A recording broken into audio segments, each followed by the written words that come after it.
Hi, RT Lane here with color therapy.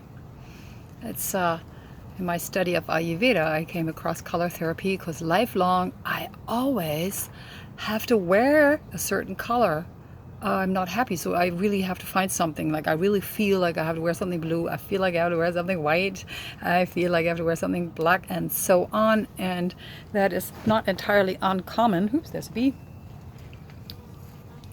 It's not entirely uncommon to feel that way, but what I learned is to understand the message of the color and its quality. So Ayurveda adds quality to all of that, and let's start with white because I'm wearing white. So white is, it's a hot day today, so it's cooling. It's energy. It's cooling. It's also reflecting. So what sometimes being in a crowd, being in classes and so on, white can be something to reflect back.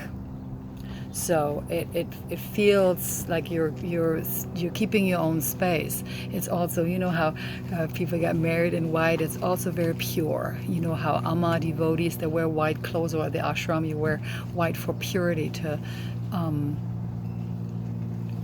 increase purity. So you wear white, and it's a cooling color. So black, on the other hand, is pretty much the opposite. I remember living in New York City, or I lived in Tokyo also, is I would always just wear white, and everybody else does too, and it is insulating and isolating. So many people, it makes sense. You do want to insulate, because individuality is already out the window because it's everybody's so individual.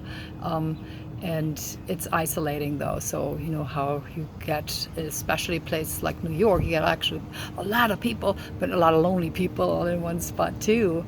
Um, and so that's about black. So it's not a good color. For example, when I did my teacher training in yoga, that's like in the late 80s, we were not allowed to wear black. And I actually, to this day, rarely wear black. And if black is just one piece, so make sure the other is very bright, because it's got that insulating, isolating quality. So it's a blocker. Also, it pulls in the heat, so it's not a good summer color. And it attracts the heat, makes you feel warmer. Gray is really like, I can't even decide.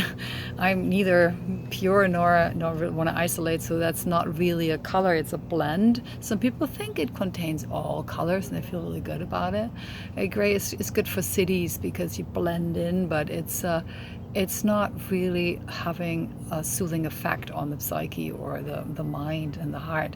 So blue, see the sky behind me is blue, and blue is cooling. It also reflects the throat chakra of expression, so it's an expressive color. Ocean is blue, it's very attractive. The sky is blue. We have like a lot of blue in this planet. It's a very attractive color, and it's cooling and expressive.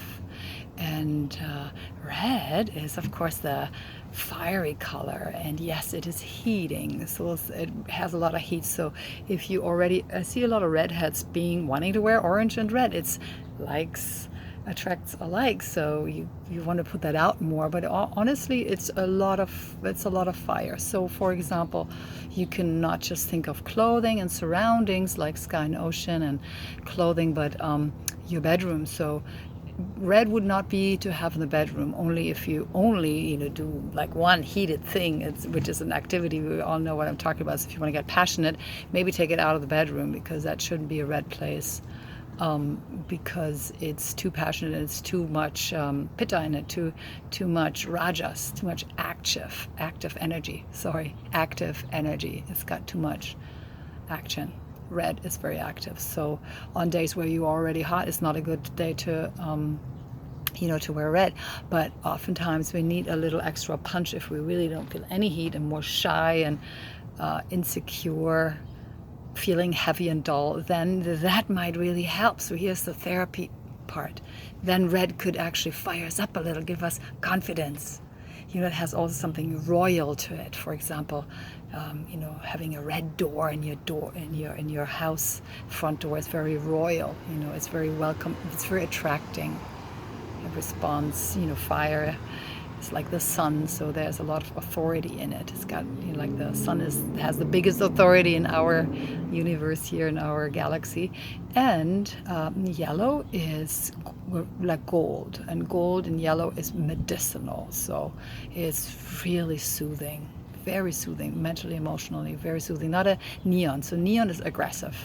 Neon colors aren't really, they're hybrids. So neon green, neon pink, neon orange, neon yellow, those are hybrids, and they're all aggressive.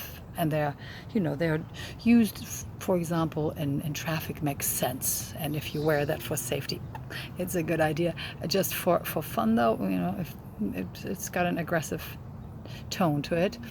Then we have more to yellow is also that reflects, it's the color of learning, because learning is gold. So orange is also fire, but it's different, and often you have, it's not like red. You have, for example, at the ashram, you have the swamis wear orange, monks wearing orange, symbolizing the internal fire, but not feeling hot, more the burning the ego. So that's the idea behind wearing orange clothes for us, for monks, and swamis renunciate. So that's that symbolizes that different type of fire to burn the ego. Ooh. And maybe that's why the people in the prison also wear orange, huh? And then we have green. Yeah, green is so relaxing. You know, it's the color of the heart chakra. And our planet is like blue and green. So green is we long for forests and moss and hills with grass, and because it makes us feel good. It's very attractive, and it's cooling and grounding. So very grounding, very cooling. Very, actually not as cooling as blue is, but depends. It's soothing. Actually, cooling is not the right word. It's soothing because it has a warmth to it. Depends also, if it's really dark, it's more warm, and very light with more yellow is not as warming. And so that's why it's popular also with decoration in houses. Using greens is a positive thing to do. Yellows, greens, and then brown and beige, right? You know, all the grandma and grandpa, they had it right, actually, all the furniture in beige, tan, brown, dark, because it's really comfortable. It's comfort. It's because it's grounded, you know, like trees, they have that kind of color, and grasses. It's, you know, that's where we came from. Our shelters, they used to be like huts and made out of those fibers from plants. And, you know, up to right now, people still make wooden furniture, and we really want to sleep and sit in wooden frames because it has the quality of groundedness. And the color brown is warming. Very warm. It's relaxed. It's a very cozy kind of thing to wear, feeling comfortable. So we have, what did we forget? Like purple, you know, the hybrid is, the chakra is here, the crown, and it's like blue and red. So ooh, when that comes together, you know, the heat from the Muladhara, the root chakra, and the expression of it in blue, that makes purple, you know, ooh, purple Shiva. So those are more spiritual colors, and not just in like, you know, yoga, Shiva, and the color of Shiva is actually purple, and it's royal. It has also royalty to it. And you know, the Christians, they took it too. They wear the higher popes and monks. There's deep purples in their robes and in their hats, using those. It's very royal, very royal. So you see some kings and queens using that in their crowns, using either red for its authority, or purple. And then of course lots of gold, and it reflects that. So those are combinations, combining colors. Anything we forget? Those are colors. Thank you very much. Color therapy. So yes, makes sense. You know, look around how you decorate yourself. You know, adore yourself and your house, how it looks like. What does it reflect? Is that something you need to remedy a little bit? Thanks.